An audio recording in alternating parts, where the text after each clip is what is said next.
Welcome back. You can catch us live on Faraja TV and other social platforms every Tuesday from 8 p.m. to 9 p.m. There is this notion that has been around for quite some time that education is the key to success. What's your view or take on that statement? I agree that education is the key to success. In this sense, that without an education, some of the things that you do not have to reinvent, you may find yourself reinventing. That will cost you not only in time, but cost you in many other areas. You are better equipped to do whatever it is, be it a practical activity, if you are educated. There is something that education brings in the life of a human being. It helps you to grow your skills in communication. And as you know, without that ability to communicate, your relationships and networks then do not work. And if you place yourself in such a position, then you have prepared yourself for failure. There are many other things that education brings in the life of a person, not just getting a job. It makes you a better player in society.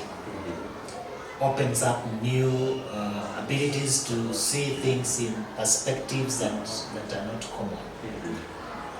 It opens up your mind to receive from others. So education does not only give jobs, it actually creates a human being who is a better player in society. So if we are talking success, we are not only talking getting good jobs, we are talking you being able to mesh into society, being able to live with others, being able to contribute in the lives of others and actually make the world a better place. So I agree, education is the key to success. Education being the key to success. Maybe for those viewers, are you able to quantify the level of education that is really the key to success or any education? Because there are those viewers, listeners who have no clue in this context, which level of education? Yeah, I agree. But in this sense, I'm not talking about only school education, like being schooled, going to school. I'm talking about education wholesomely. You see, in the olden times, children did not go to school. But they were given an education by their parents and by the family and by the community. So, and that created the morals, created the ethical dimensions in their lives, made them to understand the importance of hard work and respect in society. And then we moved on, and now we have what we're also calling school-based education. All that is important. You may not be able to quantify by just listening to someone or watching them, but at the end of the day, you look at how they behave in society. And from that, you are able to know whether they are educated or not educated. My teachers in school, one of them said, education is what remains after you have gone to school. I think I agree today. That those ethics that were inculcated into us, those skills that were put into us, those abilities to do 1, 2, 3 things that were put into us, that probably were not theoretical in nature, or they were theoretical, but then you have been able to make them practical. What remains at the end of the day, after you have forgotten what your teachers taught in class, is what I call education. And that is what makes a human being different. Education is what is left when everything is taken away. And it's a good thing that we're having this debate because there are those, kids, rather, let me call it societal notion, and I want you to debunk here today, right now, that you don't need to get to university, higher education, to be successful. Is that true? That is true. That is not to say that we don't have success stories in the universities. We do have a big number of success stories in the universities, but we also have a big number of failures in the universities. People who are able to cram their way into what we are calling success, but they're not able to integrate with society. They do not add serious value to society. Education has not helped them. They are unable to help anyone become anything. They are there in the universities also. But we also have big success stories from colleges, big success stories from secondary schools that have brought enormous change in society.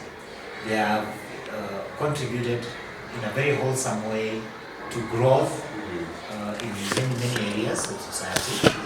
They are there. You cannot close your eyes to them. The mamambogas and the steel workers and the welders and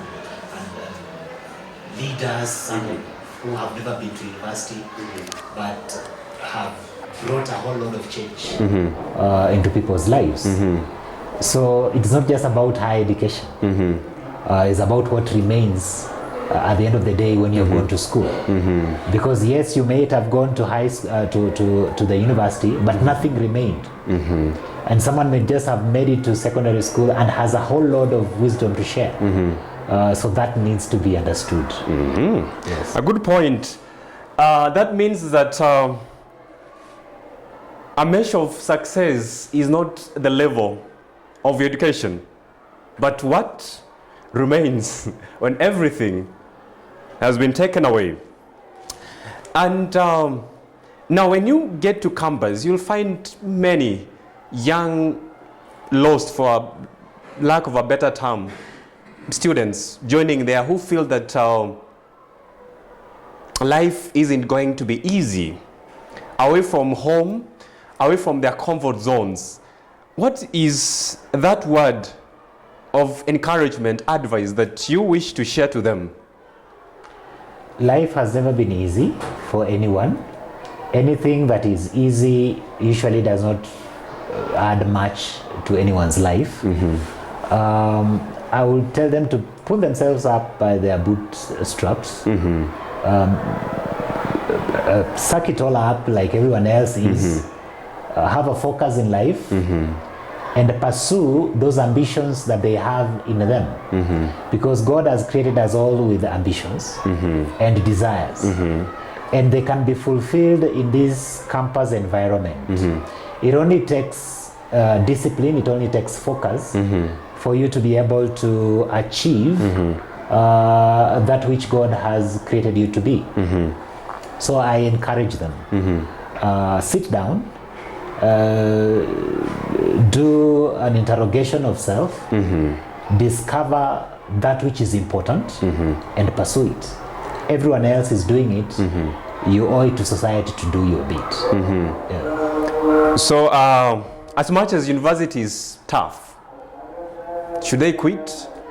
They should not quit. And not just in university life, but in life in general. Life has always been like that. And those who have been successful have not been successful because it is easy. They have been successful because they have been disciplined enough to pursue their careers and to add something to society. You owe it to society to do your bit. Deciding to do anything otherwise is like taking away from what you have been given. Yes. Wow. So right there is no comfort to success. You must come out of your beds, roll up your sleeves, and do that which is right. And don't focus on what you can't do. Just focus on what is within your reach. There's a lot you can do, and the journey might not be easier, but you can do it. Just get out of your comfort zones. Get to that university. Pursue that your career, and all shall be well. Now, Davis, there are those parents, there are those teens who just, finished their school not so long ago. And between now and the very time that they will be joining their university is a long period of time. They're prone to a lot of challenges, a lot of temptations. So what is your advice as a parent, as an expert in the field of academics? What's your take on that? Get busy. Get busy. Uh-huh. An idle mind, as the Bible says, is a devil's workshop. Uh-huh. Okay, the Bible doesn't say that, but that is a common a loose translation. Yes, it does.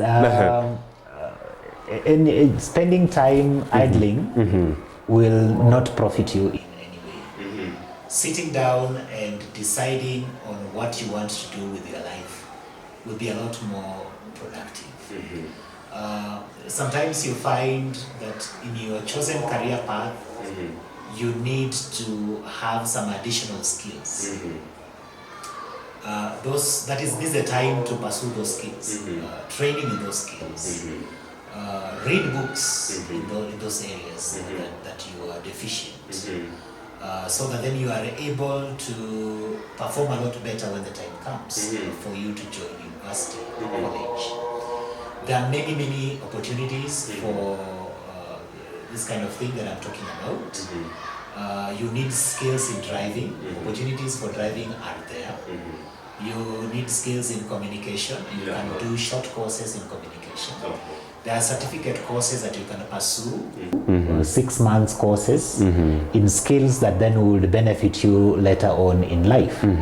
Parents need to get to a place where they help their children to pursue these kinds of activities or endeavors, because at the end of the day it is your child who is the beneficiary. Let us not allow them to idle in the house, because again you are not sure what they are doing as you are away at work. Watch out on the company they are keeping. Watch out on what they are watching on TV or listening to, the activities they are engaging in. We can be more productive if we allow them to also spend time in the things that they actually should spend time on. Encourage them to go to libraries. Libraries are available. They are open. With a small charge of 20 shillings, you are able to get into the Kenya National Library Service and get to see what is there, see what they offer.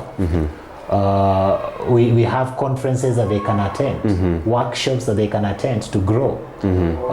We have a whole load of stuff happening online that they again can get skills from, with of course your direction as a parent and even as a facilitator. So parents should be out, their eyes should be open to this kind of thing. So that then our learners can become something at the end of the day. Yeah. Wow. Be useful, do something.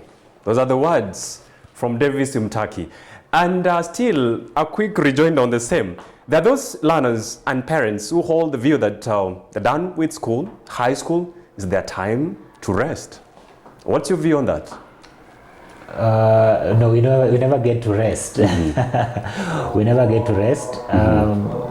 That will only mean idleness. And as I've rightly said, idleness comes with a cost. We don't want to have learners who end up as drug addicts or drunkards or engaging in all manner of social vices. It's a responsibility of a parent to guide a learner at this point in time.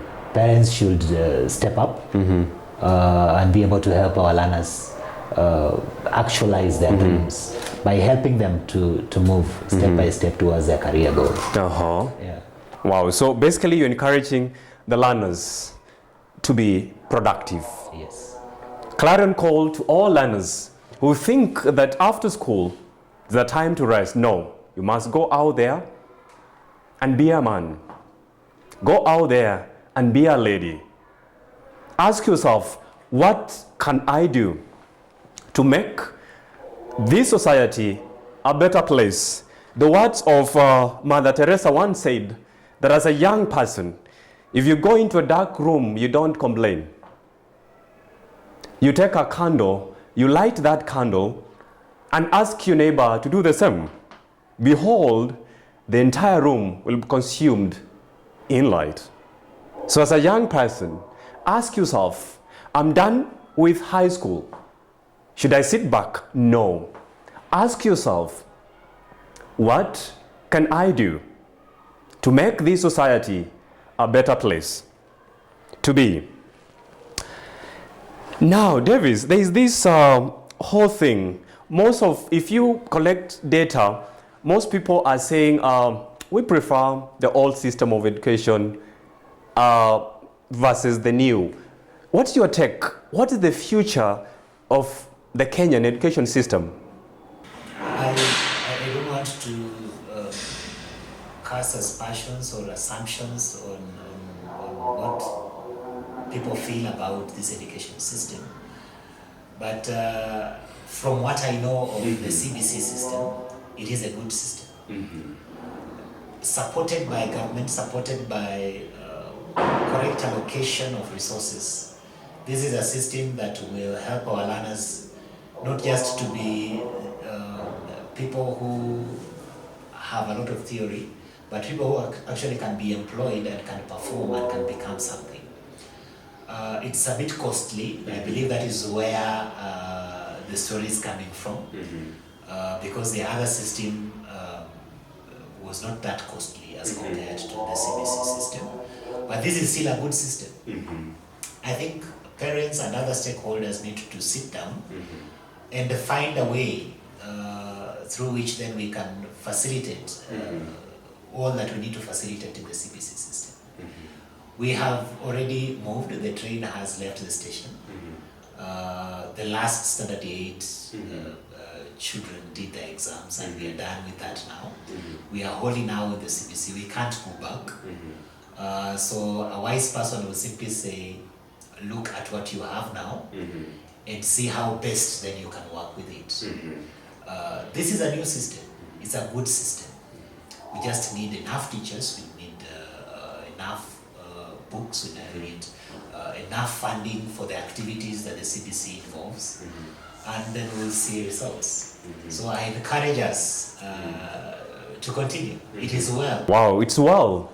The baby is here, alive and kicking. It's well. All it needs, resources from the government and support from all stakeholders to ensure that the baby grows to its full potential as we focus to do what is required of all of us and ensure that the education system does what the crafters, because I believe the crafters are the reason to bring forth the CBC. Now, there is this question, I have to ask it because it has troubled my mind for quite some time.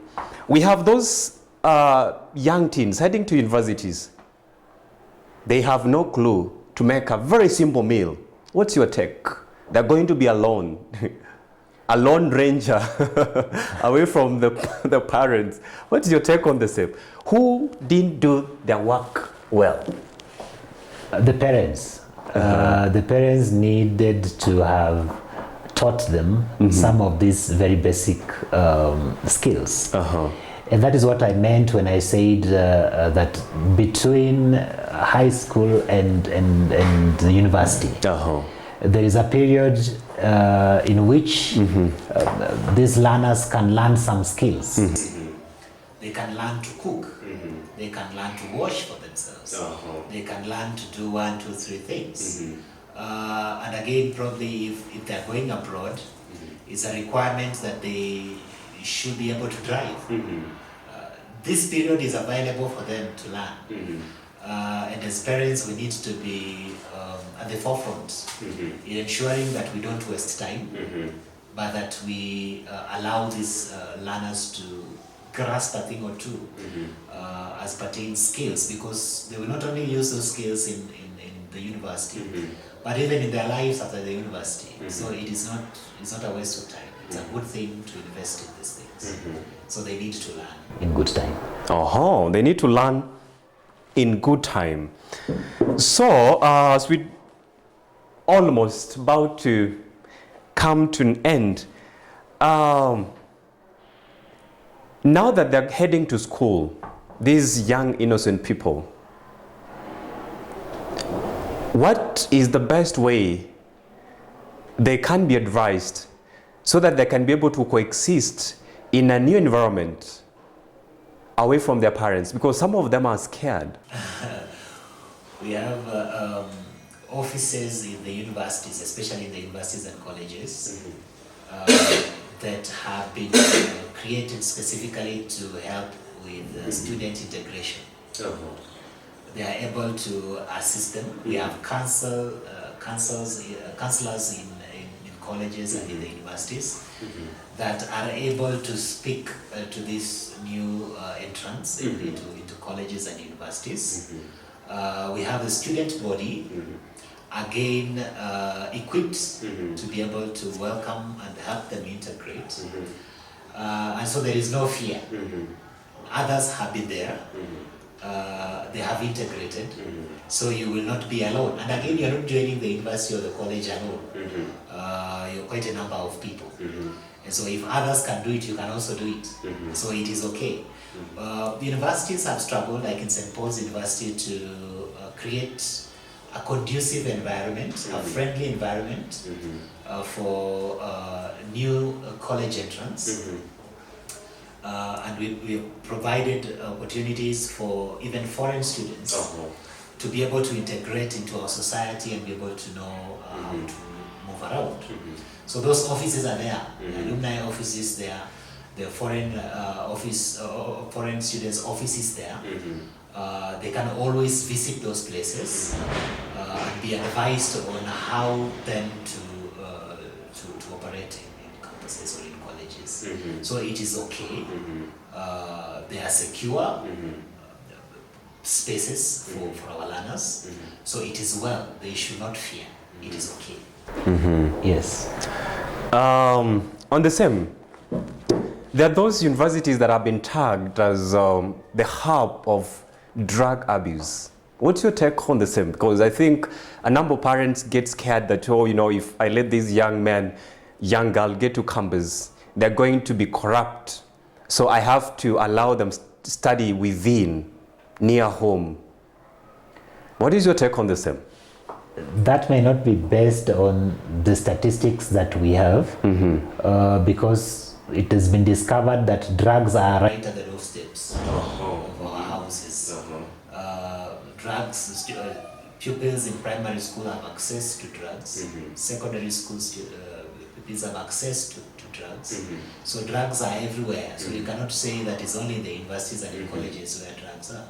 I think at the end of the day, it is about how well brought up the learner is. The morals that have been inculcated into them, the fear of God that has been inculcated into them, and that understanding of what is good and what is wrong that has been put into them. If they don't have this, it doesn't matter whether you keep them in a box, they will still lose the way. So I encourage parents, before our children get to colleges or to universities, to train them in the fear of the Lord, to train them up in such a way that they can survive without you. Make them know that these things are there, but then they are not right, and they shouldn't get involved in them. Make them know. There are those opportunities to know that. We have counseling offices, like even in St. Paul's we have a counselor that speaks to these things and teaches our pupils or our learners on these issues. So it's not that they will not know about them. The idea is, will they believe them? And they can only believe if they have been trained correctly by their parents. Wow. Yes. And the parents, Children are gifts from God, and God takes care of that which He has given to us, as long as we bring them up in the fear of the Lord. Let them go to university. Let them go and explore. Davis, what's your final remark? It is okay to allow our children to become what God created them to be. It does not help to keep them in a box. It helps them to allow them to fly. But let us bring them up in such a way that they will be able to fly. To fly in such a way that they will impact society positively. And that they will bring change in society that will benefit not just those that are there, but even generations to come. Colleges are available, universities are available. We are available even at St. Paul's University to train your child and bring them up in God-fearing environment. And I encourage parents to allow our children to become what God created them. Yes. Allow. For 18 years, you have watched those kids grow. Their wings have developed. It is a time to allow them to go out and make use of those wings. Allow them to fly. The future is brighter for them. As Obama once said, their dreams are valid. Just support them, pray for them, and let them go. It shall be well with them. Catch us live every Tuesday only on Veraja TV from 8 p.m. to 9 p.m. Until next time, let us keep talking Knowledge Quest, where we explore the mysteries of the world.